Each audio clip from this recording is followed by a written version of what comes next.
Back to that breaking news we told you about at the top of the hour. This Arvada teenager who turned on the U.S. and was caught on her way to join ISIS, learning her fate in a Colorado courtroom. Shannon Conley pleaded guilty to terrorism charges following her arrest last year. 7 News reporter Jennifer Kowaleski just getting out of the courtroom with how much time she'll spend in prison. Jennifer? Eric, Shannon Conley was sentenced to 4 years behind bars. She will get credit for time served, which is about 9.5 months she spent behind bars before sentencing today. The sentencing, it was a very long day in court, almost more than 3 hours when it was all said and done.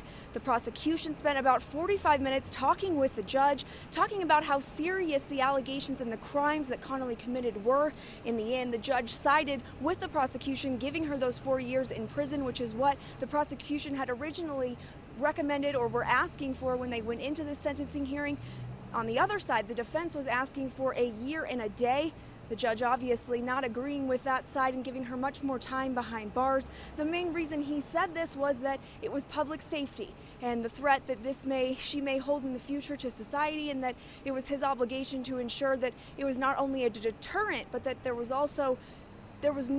the concern for public safety made it so that she was spending enough time behind bars to make sure that there would be no future threat or she would commit some other sort of crime. The other thing we did also, Conley addressed the court. This is the first time we've heard from her since these allegations surfaced and she was arrested at DIA back in April. She was emotional. I have to say, throughout the court, she was not very emotional, didn't show a lot of emotion when either sides were talking about her, but when she did address the judge, she was emotional right off the bat. In fact, she even had to take a break at one point to kind of compose herself.